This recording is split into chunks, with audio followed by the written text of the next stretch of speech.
Yeah, even the personal finance is also definitely a big thing, just because people have to understand students coming out of any institution is going to have a huge amount of debt, That a huge yeah. amount, and it obviously depends on what major you're doing. If you're in life sciences and stuff like that, obviously it's going to be more, and especially if you stay on res or you're Yeah. away from your city for a uni.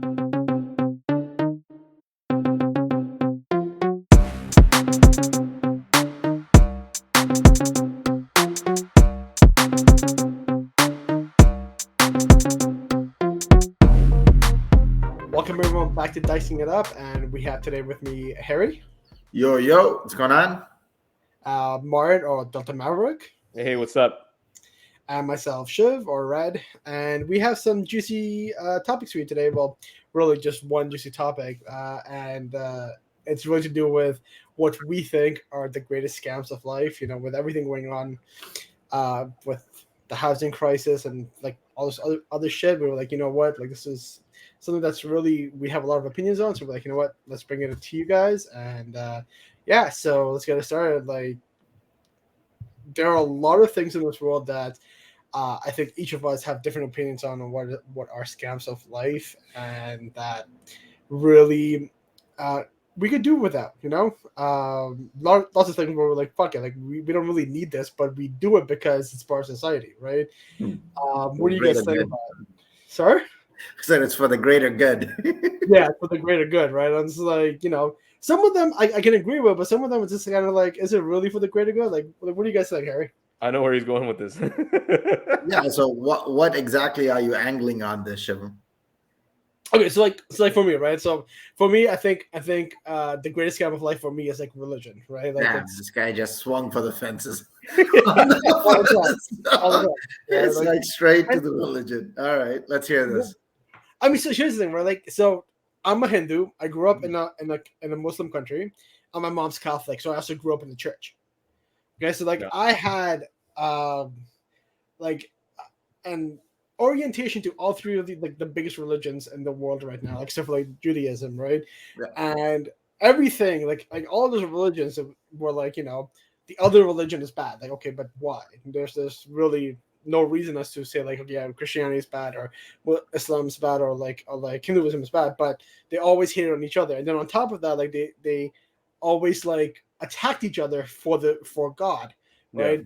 But for me, like in reality, like if I look at it, like would Jesus really want that? Would like any of the gods in Hinduism or like Islam want that? Not really, right? They don't want people fighting for them. So for me, it's just like I feel like people give themselves a hall pass to be assholes by saying, "Oh, this is in the name of like my God," right? And it isn't, right? And then on top of that, when you take things like the church, who at least in Canada, like they have so much donations coming in every single year. They have tax exempts. They like don't have to do any of the shit, and they get so much money. And they're like, "Oh, we always need more money." I'm sorry to cut you off. I think that applies to all religions. So if Yeah, it's 100%. not particularly just a church, I think if you are a institution of religion, you get tax exemption. Yeah, but I That think he's doesn't just just apply for yeah, church. just because he's talking about the church, he was going with that because I don't think this guy's ever stepped foot in like a temple, right? Like, so he's just speaking off his facts. Yes. So Yeah. Yeah. So also to kind of dive into it, Shivam. So are you saying it's just the aspect of religion is a scam, or are you saying that the whole religion itself entire is a God scam. is scam? Yeah, like So I don't think God is scam. Like obviously, like I'm not. Well, I'm not religious, and people will call me like agnostic. I Yeah. do Okay. believe in something. I don't put a name to it, right? All So right. I wouldn't say like God is a scam, but I do think the religion is man made and it's made to essentially put each other down, right? Uh, yeah, I would agree in certain aspects of it. One neat thing that I can't remember where I heard this. Heard this a while ago. I found this very neat. It's about grouping. So this guy talks about. I'm pretty sure I've heard this on TED Talks or whatnot. He goes on about talking about grouping people. When you say I'm from Toronto, I'm a Torontonian, it's a very defined geographical area. When you say I'm Canadian or American or Brazilian, once again, you are confined to that certain geography, right? When you say I am a Catholic or a Hindu or a Muslim, your boundaries just so vast, right? You could be a Muslim from Canada, you could be a Muslim from Saudi Arabia, right? Yeah. So, but it's a worst way of grouping people together and bringing them together, which I thought very interesting. Once again, it's just well, I don't know. It's a point where I thought, yeah, you know what? It's right. It's a way of bringing people together, but which could also be used on either way. And thought that was an interesting way that guy put it. So like I 100% agree that during tough times religion does bring people together, right? Oh yeah. Like especially like during wars and stuff, like religion really does help people get stronger. But the issue is that it also creates extremists within those sects, right? And then what's up happening is that they think that their religion is better than the others, and then it creates even further like turmoil between people, right? Like you can take a look at religion right now within Canada or like even Europe right now, right? These countries have a lot of different orientation. You have people from India, you have people from Pakistan, you have people from Dubai, like hundreds of different places. And when they go over there, they expect the same thing as I guess what they got back home, but then they don't get it. But at the same time, they also like have these significant like what's the word I'm looking for?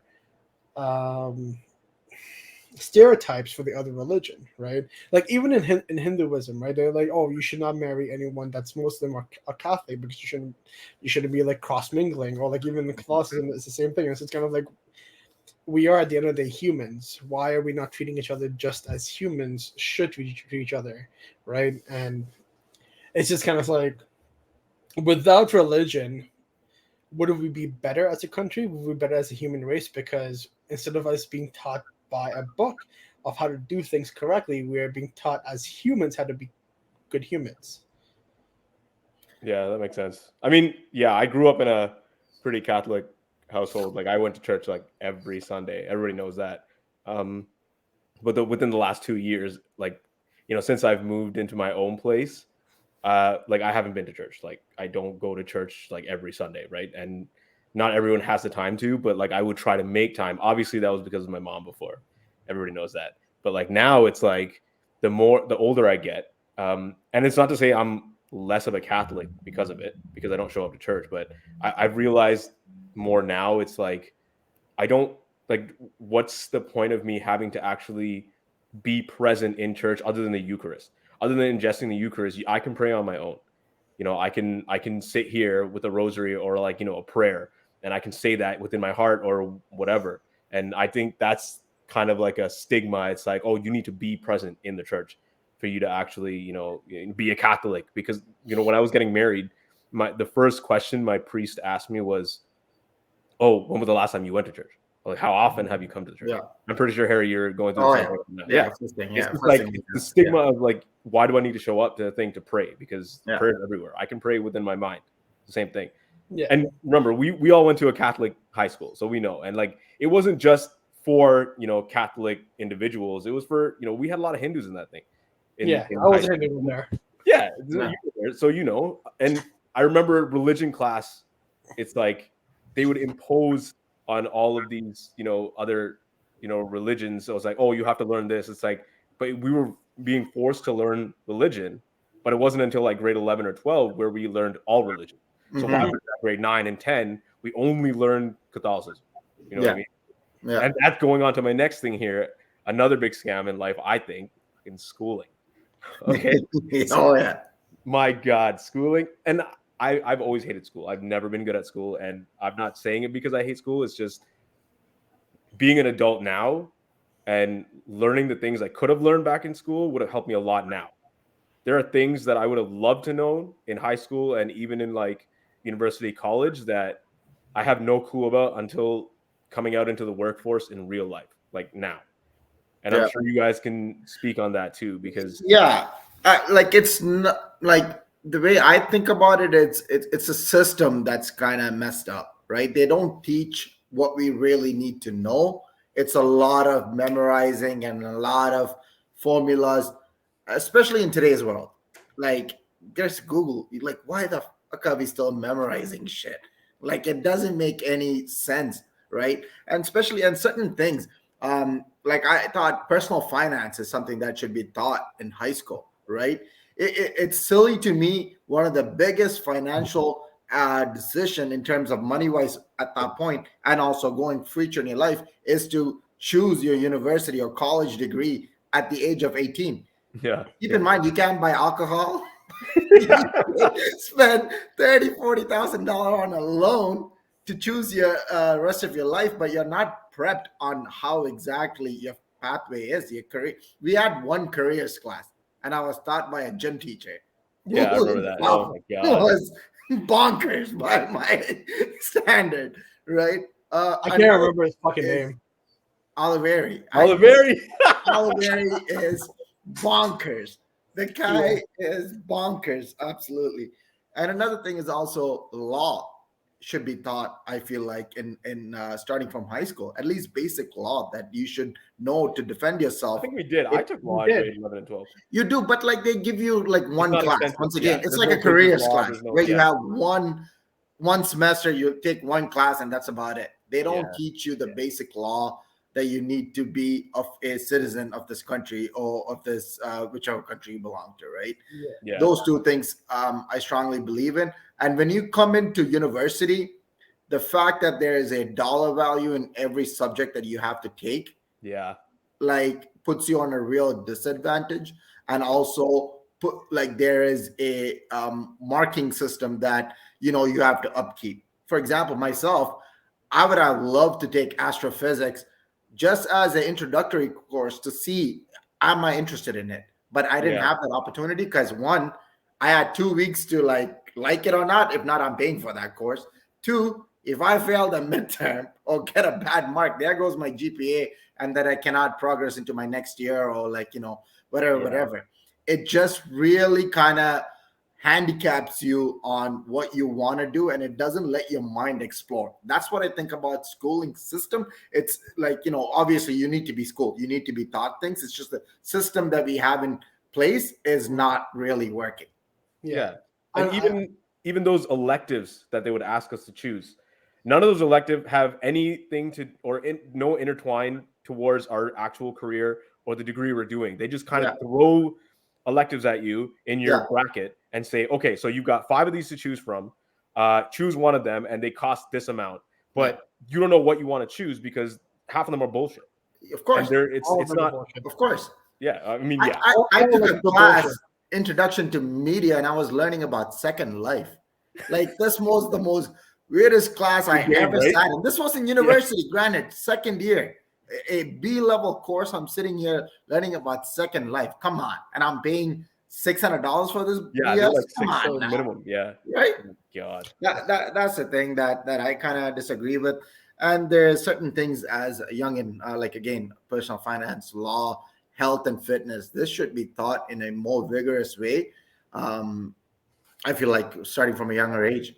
Yeah, even the personal finance is also definitely a big thing, just because people have to understand students coming out of any institution is going to have a huge amount of debt, a huge amount. And it obviously depends on what major you're doing. If you're in life sciences and stuff like that, obviously it's going to be more, and especially if you stay on res or you're away from your city for uni and stuff like that, like that's another cost. And people don't understand. They parents send their kids off because this school is the best for this, and then they don't realize that the individual can't cope with the system of coming out with that much debt, and then they have to spend an X amount of years trying to take that debt down with whatever job that they get. And not a lot of them start out in the job that they want, the career that they want. They have to start with something to get the experience to go into the field that they want, right? Exactly. But and the thing, like for me, so I don't think that the schooling is a scam. I think that the system that is built on is a scam. So for me, like I've never been good at school. Like I'm now back in school, like in university. Like I'm in my 30s, and I'm like, what, fuck it. Like I want to go back to school, and now I'm doing something. I, at the age of 18, could not choose what the fuck I wanted to do. Yeah. And the issue was like, so the first thing I did was I went into engineering, and I didn't do horribly, but I fucking hated doing it. Right, Yeah. like it was Same. just a pain in the ass. And what I was taught in high school for coding and shit was not what was taught in university and colleges.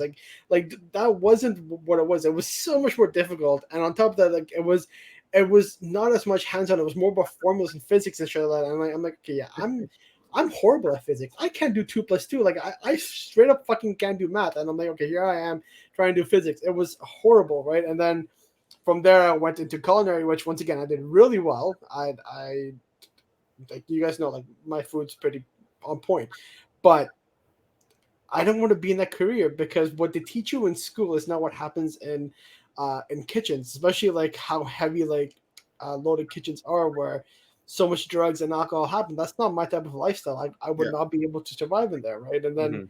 from there, just started working, and now I finally went back to school. I'm like, you know what, this is what I actually really love learning.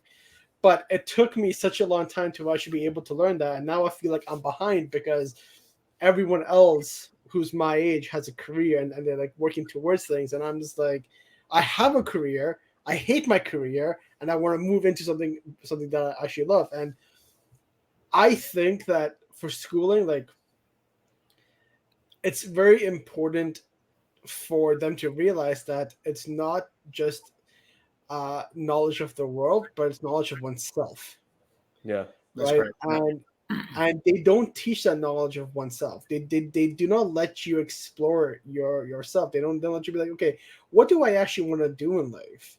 What do I want to like to be working? And 18 is way too young to actually be like choosing your careers. They should be looking at like, I think what it should be is from 18 to 20, you do a 2 year on a hands-on like thing. You go and you work in places, and you do like things that you think you may like doing, and then you go from there. And that's where you start like, you know what, I enjoyed seeing how doctors work, maybe that is my path, right? Yeah. And like we have a friend Dennis who was going into to be a His neuroscience, I think. he was neuroscience, but he Crazy was going shit. to be a paramedic, and then Yeah. like randomly in the middle of a thing he's like, you know what, no, I'm going to be a doctor, right? And Yeah. it's just like you waste so much time one trying to be it, then you waste so much money, and then you're like, well, I don't want to do this. Yeah. So now you're in debt, and you're not fucking being able to pay it off Pay it off. because Because interest is so high. Like, yeah, yeah. That's the thing. I really think that I know this is going to be a very, very progressive idea of like, political and whatnot. Like higher secondary education also should be free. Like Yeah. they should really strive towards that. To me, ultimately, you are investing into your future, right? Yep. The younger generation is the future of this country. So by making higher education free, it's not technically free. You are actually investing into the future of this country, right? yeah, And you are be going, more jobs, more it's just overall, I think it's better for the country.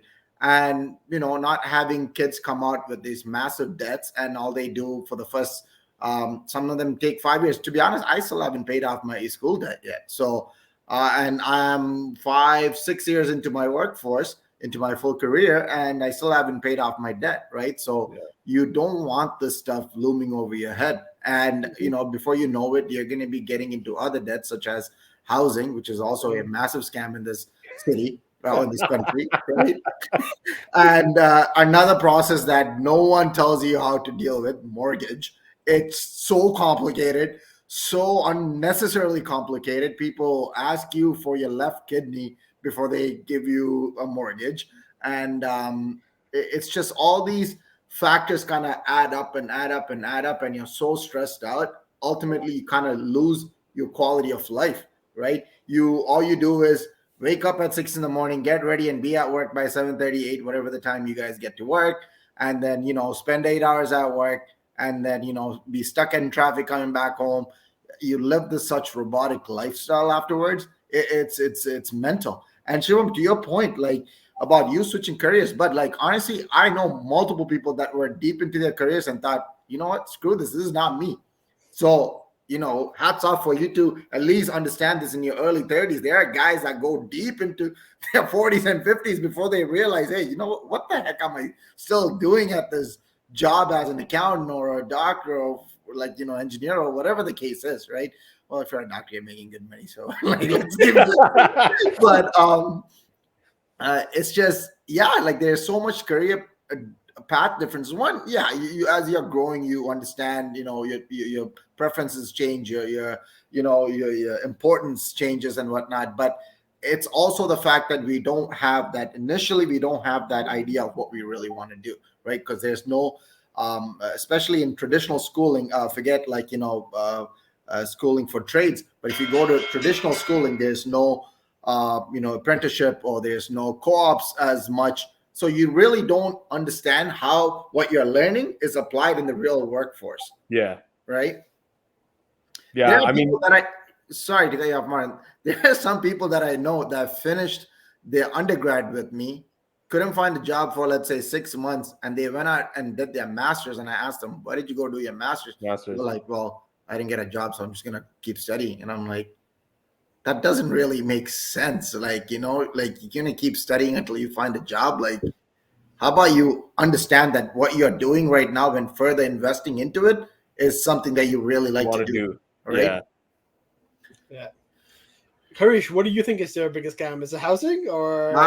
Housing is one, but I'm going to keep it light, and something that we could all also relate on is the wedding industry, which I'm going through for just to give you guys you guys already know, but our viewers, me and my wife, we got married, civil ceremony married last year. Because of COVID, we had to postpone our wedding 2-3 times. So it's been 1.5 years, and then we are picking back our process again. And god dang, it is expensive. It's unnecessarily expensive. It's every little thing, from caterers to venues to suits to bouquets. To the moment you utter the word wedding, it's okay, dollar signs, I'm fucking Mario hitting dollar coins everywhere I go. It's crazy, 100%. Crazy expensive. I don't understand why it's this expensive to get married in this country. It's so fucking ridiculous. It's so stupid, because both my mom and I, we watched got married recently, right? And the thing that pissed me off was that you go to these fucking venues, right? And they're like, yeah, you can put a down payment, and then when time comes, we can help you out. Listen, bitch, I put my down payment down. Did I get it back during the COVID and all this shit? No, there was nothing there for really me. I lost money trying to get married because of all the stupid shit, right? Yeah. And I think, not to cut you off there, I think that could attest because of COVID. That's a whole different ball game. Now, I'm not defending the wedding industry because I lost money there too. But I'm just saying, that would, in a situation like that, because that's what they have in their, when you pay your deposit, they give you a sheet and it lists you all the stuff that they will not give it back for. Acts of God and 100%. Stuff like that. Now, COVID-19 was a whole different new thing, which I think that wedding industries, venues wise, caterers wise, should have been at least a little bit more lenient to give deposits back to people, because this is a new thing. Nobody had even understood this. Yeah. So I think that's what it attested to. Businesses, I think, also lost on such a large scale. It's just they couldn't the few places I spoke to, they were saying that they were out of money. So whatever money that y'all had given as a deposit was gone and spent. They just simply did not have the money to give back. And the fact that for them to survive these couple of years, it's a big deal and all. But it's just everything. Even if you want to get married at a barn now, it's a trend, and now even that is more expensive. Forget the traditional big venue. You can't even rent a farm to get married, because now that's a trend and that's expensive. Outdoor weddings are expensive. They're the new trend right now, right? And it's just every little portion of it keeps adding on, and then it doesn't help when your parents keep pushing to having this big wedding reception, this, that. It's I don't know, man. I simply think it's not worth the hype for one day's thing. One day's joy, 100%. So like for me, and I think this is where it pisses me off. Right? Like, so if let's say I'm 6 months away from my wedding, and I'm like, you know what, I don't like this venue anymore. I want to switch it out. If I decide to cancel, they still have backups for my date. They're still going to get paid more than enough from those other people. So why am I not able to get my money back out on the first bit, right? And the second thing is like, your wedding is supposed to be a moment like where you're celebrating two people getting together, right? Like you're celebrating those things. And it's now become more of a I want to have a party, right? And like, I know friends who, and like this is a true story. So I was in one of my workplaces. I wouldn't say like who this guy was. He went into his wedding. He invited about like 200 people, and he invited random people from work. I was one of the random people. And I'm like, sure, whatever. Like, I don't really give a fuck, right? But so when I was going in, he was like, yo, man, like, just make sure that what you're giving is enough to cover your plate, right? Because he needs to pay the caterers. So hold on. Sorry. What? So the guy that invited you to the wedding pulled you aside and said, at least cover the caterer's costs? Your plate for your food. And this was like to everyone. This wasn't just to me, right? Because this guy did not have enough money to actually be able to pay the caterers. This guy went into debt, like what? $45,000 for his fucking wedding, and he was just hoping that people were giving him enough money in the envelope that it covered their fucking plate. So, see, but like at that point, why would you even go through with it if you knew you weren't able to? Like, I know people who get out loans for like weddings and stuff, but in my head, I'm like, why? Like, do you really need to be so grandiose for it to be like that if you can't cover those costs? And that's the whole thing. Like they want to do like they want to go bushy. They're like, yeah, I want all of this. I want that. I want an open bar. I want like the best place. And like, and here's the thing, right? This guy came up to me afterwards at the end of the thing, right? And he's like, yo, how was the food? And I did not have the heart to tell him like that was shit. You know, like I could not be like, yo, listen, man. Like next time when you're asking me to pay for my plate, you better make sure that plate's fucking golden. Like, damn, bro, that was garbage. I'm still fascinated by this story. Let's take this back. When exactly did he say this? You gotta kind of pay for your plate. Well, like at least at this RSVP. Yeah. Okay. Cool. Yeah, okay, I thought it was not like right at the wedding. I know. I thought somebody was hanging around by the fucking door of the venue. It's like, yo, make sure you give me enough. Is there enough for the plate there, bitch? Like, and like it's but I'm like so like taken aback. I'm like, bro, if you don't have the money to pay for your wedding, don't do that. Yeah. You know, like, why are you starting your marriage under debt? And then this motherfucker went and got a house right after. Right, so then now this guy's like on top of more debt, and I'm like, this is the dumbest thing I've ever seen in my life. Yeah. This is idiotic movements, and the thing is that he's not alone, right? There are people who would do this every single fucking day. There are people who want to have $60,000, $70,000, $80,000 weddings. Why? Yeah. I mean, for us, it's a little bit more like it's traditional for us, all of us, right? Like all three of us. Like I know my mom pushed me to wanted to have a big wedding, but obviously because of COVID, we didn't, right? And now she's thankful because I saved a lot of money. But it like for our people, like brown people, like we have the guest list itself will cost. It's massive. Mm-hmm. Yeah. Like I went from having to invite 500 to like 300 after we cut on both sides, and at the end of the day, I only had 100, so it didn't cost me like a lot. And it also really depends on how much you really want to spend. Like your buddy that you were just talking about, he was out of his mind. I don't know why. Like if you don't have the funds to do it, don't do it.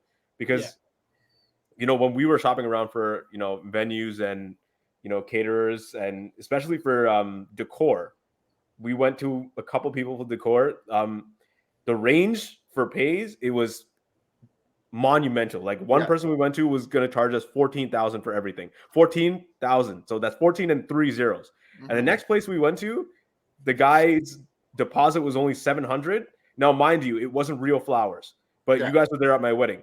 It looked like it could have been real. Dude, we fucking made it $700, and that was it. They ran with it. It really just depends on the shopping you do for the wedding also. But despite that, A crazy industry. Even if it's real flowers, it's garbage by the end of the day. Yeah. Like, why the flip does it even matter? Like, it doesn't make any sense. It's not even environmentally friendly, for crying out loud. You Horrible. are killing a whole bunch of plants to put for the morning, which is dead by the evening. It's One of the worst things that I fucking hate about the weddings. I'm like, bro, okay, so you guys know I'm like very strict when it comes to food. We went to like at least 20 different fucking stores for cakes. All right. Every single one of the cakes were fucking garbage. We ended up making our own wedding cake, and it was beautiful, which was like, good. It was sick. It tasted really good according to everyone, and we did everything. Like, I made my own macarons at home. Like, we did everything by hand, right? It cost us a fraction. I'm like, when I say a fraction, it's like maybe like 1/10, maybe less of what they were giving at these fucking like stores, and their cakes were shit. It was just sugar and water. That's all they fucking had in the cakes. Disgusting. And flour. It's crazy because it's just like, it's almost like a guilt trip towards, like, you know, you want the best for your best day kind of deal. They say that stuff, and it's just like, you kind of see what their angle is. It's like, yeah, you want the best for your day, but you also have to be somewhat reasonable, right? Yeah. Like, yeah, like the other day I went out to look for some suits. Guy was pulling out like $3,000 on suits, and then I'm like, buddy, like, it's, The fuck do I look like, yo? yeah, what are you smoking, man? Like, Wait, $3,000 a piece? yeah, and the shirt wasn't even included. That was the funny part. Bro, the fuck is I that? was like, what are you Like smoking? penguins? Huh? That suit's made out of fucking penguins. It better be Yeah, mine. it's like, it's just like small things like that. It's like every little nickel and dime. It's crazy. It's crazy how much money they make out of this industry.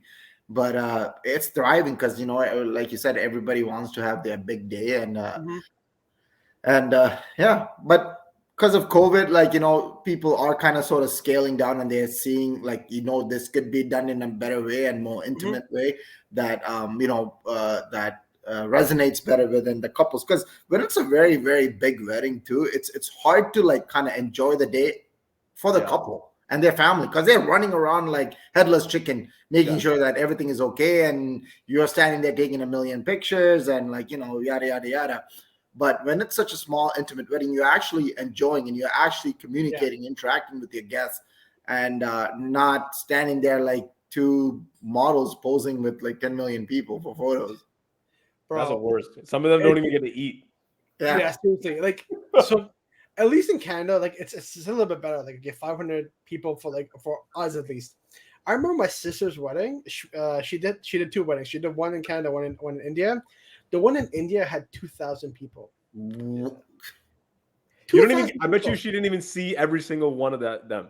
100%. And these fuckers kept What coming was up this? to Was me. this at like the Rogers Stadium of India? Like, where did you? Bro, it was a 2,000 huge fucking venue, and these guys kept coming up to me, and they're like, "Oh, do you remember me?" I'm like, "No, bitch, I never fucking met you. Like, get the fuck away from me." You know, like, it's at least like over here we have like, okay, cool, 500 people. Back home, your fucking neighbors going to be coming to your fucking wedding, and they're going to be coming there for your fucking food. I'm like, no, like, yeah. Do you remember me? I'm your uncle's aunt. Like, bitch, what the fuck? I don't give a shit about you. Yeah. Like, get the fuck away from me. Oh my god. They should gave us courses in uni for wedding planning. Would have been more better for us. Yeah. Wedding planners are also a scam. Well, on that note, I think we kind of targeted on things that we find scam. We would love to hear from you guys and see what you guys consider a big scam in everyday life. It could be, from car sale to mortgages to houses. So give us your thought, comment below, like, follow, share, do all the fun stuff. Until next time, it's Harry. Marin. Chev. Peace, guys. This has been Dicing It Up.